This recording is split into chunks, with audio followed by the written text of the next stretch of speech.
ആലത്തൂരിലെ UDF സ്ഥാനാർത്ഥി Ramya ഹരിദാസിന്റെ flux ബോർഡുകൾ തീവച്ച് നശിപ്പിച്ചതായി പരാതി. കിഴക്കഞ്ചേരിയിൽ പ്രചരണത്തിനായി വെച്ച ഫ്ലക്സ് ബോർഡുകൾക്കാണ് തീവച്ചത്. വടക്കഞ്ചേരി പോലീസ് UDF തെരഞ്ഞെടുപ്പ് കമ്മിറ്റിക്ക് വടക്കാഞ്ചേരി പോലീസിന് UDF തെരഞ്ഞെടുപ്പ് കമ്മിറ്റി പരാതി നൽകി. ഇക്ബാൽ അറക്കൽ വിശദാംശങ്ങളുമായി. ഇക്ബാൽ, ആരൊക്കെയാണ് ഈ ബോർഡുകൾ തീവച്ച് നശിപ്പിക്കുന്നതിന് കാരണക്കാരെന്നാണ് UDF ആരോപിക്കുന്നത്? നികേഷ്, ഇന്ന് രാവിലെയാണ് ഇത്തരത്തിൽ ആലത്തൂരിലെ UDF സ്ഥാനാർത്ഥിയായ രമ്യ ഹരിദാസിന്റെ പ്രചരണ ബോർഡുകൾ തീ വെച്ച് നശിപ്പിച്ച നിലയിൽ കണ്ടെത്തുന്നത്. കിഴക്കഞ്ചേരിയിൽ പ്രചരണത്തിനായി വെച്ച ഫ്ലെക്സ് ബോർഡുകളാണ് ഇത്തരത്തിൽ തീയിട്ട് നശിപ്പിച്ചിട്ടുള്ളത്. ഈ സംഭവവുമായി ബന്ധപ്പെട്ട് UDF തെരഞ്ഞെടുപ്പ് കമ്മിറ്റി വടക്കഞ്ചേരി പോലീസിനെ സമീപിക്കുകയും ഒരു പരാതി സമർപ്പിക്കുകയും ചെയ്തിട്ടുണ്ട്.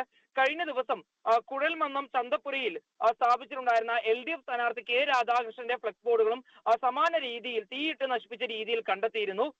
അന്ന് ഈ പ്രവർത്തനത്തിന് പിന്നിൽ യൂത്ത് കോൺഗ്രസ് പ്രവർത്തകരാണ് എന്നായിരുന്നു CPM ഉൾപ്പെടെ ആരോപിച്ചിരുന്നത്. ഒരുപക്ഷെ ഇതിന് പ്രതികാര നടപടിയെന്നോളമാണ് രമ്യ ഹരിദാസിന്റെ പ്രചരണ ബോർഡുകൾക്കും ഇപ്പോൾ തീയിട്ടിരിക്കുന്നതെന്നാണ് UDF നേതാക്കൾ പറയുന്നത്. ഏതായാലും ആലത്തൂരിൽ പ്രചരണ ഇത്തരത്തിൽ രീതിയിൽ അങ്ങോട്ടും ഇങ്ങോട്ടും പ്രവർത്തകർ വലിയ രീതിയിൽ പ്രശ്നങ്ങൾ ഉണ്ടാക്കുന്ന രീതിയിലൊക്കെയാണ് കാര്യങ്ങൾ പോകുന്നത്.